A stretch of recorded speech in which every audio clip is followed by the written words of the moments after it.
was a bad dog. He bit people frequently. Johns had great Concern about this. concern, concern about this. Dịch luôn đi. Um, con chó của John là một con chó tệ, Ừ. nó rất hay cắn người khác. Yes. John rất lo lắng về vấn đề đó. Yeah, rồi thì nữa. It was not It a was. pro- It wasn't. It was it not. wasn't It was an not appropriate appropriate. appropriate Appropriate nằm ở way. appropriate way for a dog to behave. Mm.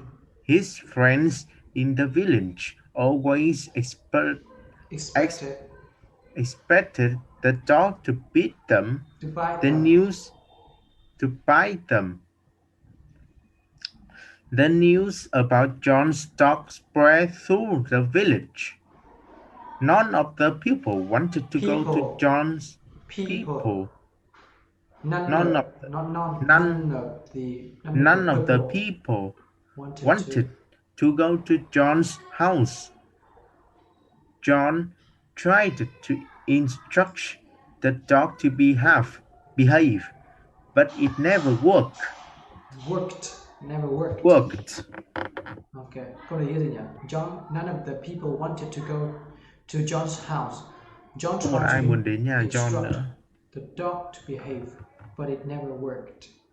John cố gắng chấn chỉnh con chó nhưng mà nó gần như không nghe lời. Yes. Okay. Tiếp.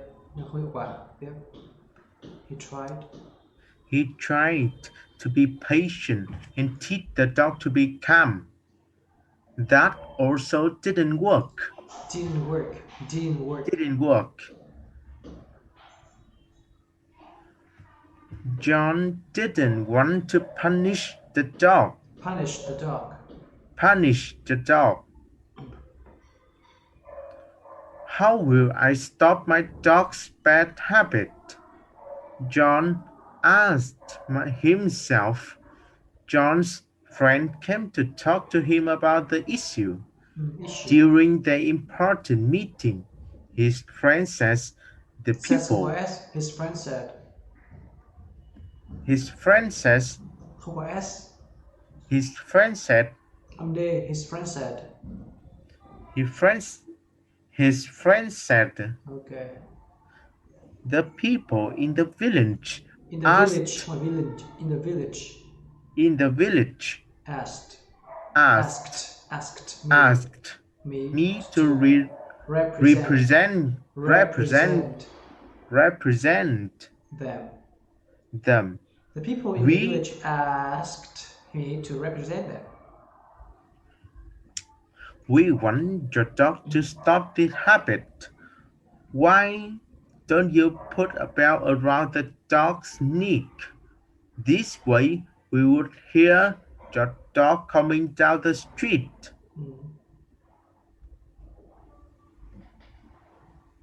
John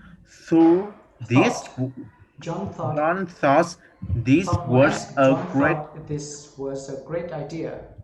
John thought this was a great idea. This was a great idea.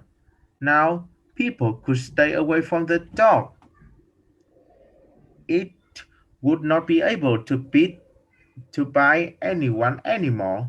The dog liked the bell too. People looked at him when they heard his bell. They heard his bell. This made the dog very very content. He liked the song the bell player when he walked. One day, John's dog strolled through the village and met some other dogs.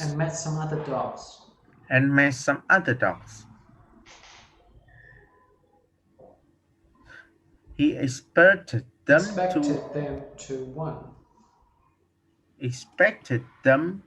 to want a bell like his. But they laughed laughed laughed at his bell. at his bell.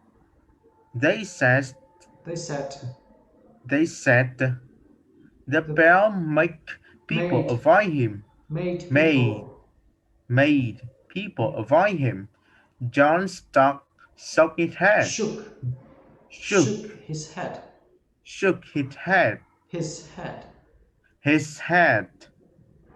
No, they look at me because they like the bell. The other dog says, you Says what? have Said. said, you have the wrong idea of what makes you popular. What makes you Of course, popular? What makes you what popular? makes you popular? Makes you Of, popular. what makes you popular? Hmm? Of course, they like your bell. It tells them. It tells It's what them has it tells them. it tells them where you are, Not them. Them, them where them where you are, so they can avoid you. avoid you.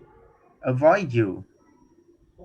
You aren't able to You bite aren't. them What has it anymore. that you aren't? You You aren't aren't able to buy them anymore. bite them anymore. Okay. You You see? see, being popular isn't something positive when it's for the wrong reason. Ok. Bài này thì vẫn cần phải đọc lại nhá. Vẫn chưa ổn đâu. Vẫn chưa trôi. Ok. Tạm thời như vậy.